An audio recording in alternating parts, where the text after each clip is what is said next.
আসসালামু আলাইকুম। কেমন আছেন সবাই? আলহামদুলিল্লাহ আমি ভালো আছি। আজকে আমি রান্না করেছি ছোট ছোট মাছ, পেঁয়াজ, টমেটো দিয়ে। আর রান্না করেছি লাউ ভাজি, ডিম ভুনা। আমি আগে থেকে মাছগুলোকে লবণ, হলুদ দিয়ে মেখে রেখেছিলাম।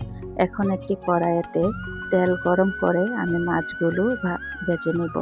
মাছ ভাজা হওয়ার পর ওই তেলে আমি পেঁয়াজ কুচি দিয়ে দিব। পেঁয়াজ ভাজা হওয়ার পর আমি এক এক করে সব মশলা দিয়ে দিব। এখানে আমি দিয়েছি কাঁচামরিচ বাটা, রসুন বাটা, আদা বাটা, জিরার গুঁড়া, হলুদের গুঁড়া, মরিচের গুঁড়া, লবণ। এখন একটু পানি দিয়ে ভালো করে নেড়ে নিব। কয়েক টুকরা টমেটো আমি এখানে দিয়ে দিব। টমেটোটা দেওয়ার পর একটু পানি দিয়ে আমি ভালো করে নেড়ে ঢাকনা দিয়ে ঢেকে দিব, যাতে ভালো করে মশলাটা কষিয়ে আসে। এখন মশলা কষানো হয়ে যাওয়ার পর আমি এখানে ঝোলের জন্য পরিমাপ মতো পানি দিয়ে দিব। পানিটা বলক আসার পর আমি মাছগুলো দিয়ে দিব আর কিছু ধনিয়া পাতা দিয়ে ভালো করে নেড়ে ঢাকনা দিয়ে ঢেকে দিব।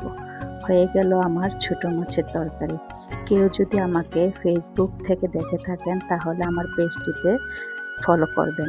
আমার ভিডিও যদি আপনাদের কাছে ভালো লাগে তাহলে লাইক করবেন, কমেন্ট করবেন, শেয়ার করবেন। আর কেউ যদি আমাকে ইউটিউব থেকে দেখে থাকেন তাহলে আমার চ্যানেলটিকে সাবস্ক্রাইব করবেন। এটা আমার ফার্স্ট ভয়েস ওভার ভিডিও, তাই একটু নার্ভাস ফিল লাগছে। ইনশাল্লাহ সামনে ঠিক হয়ে যাবে।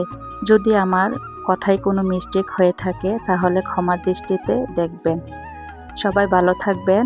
আসসালামু আলাইকুম। আল্লাহ হাফেজ।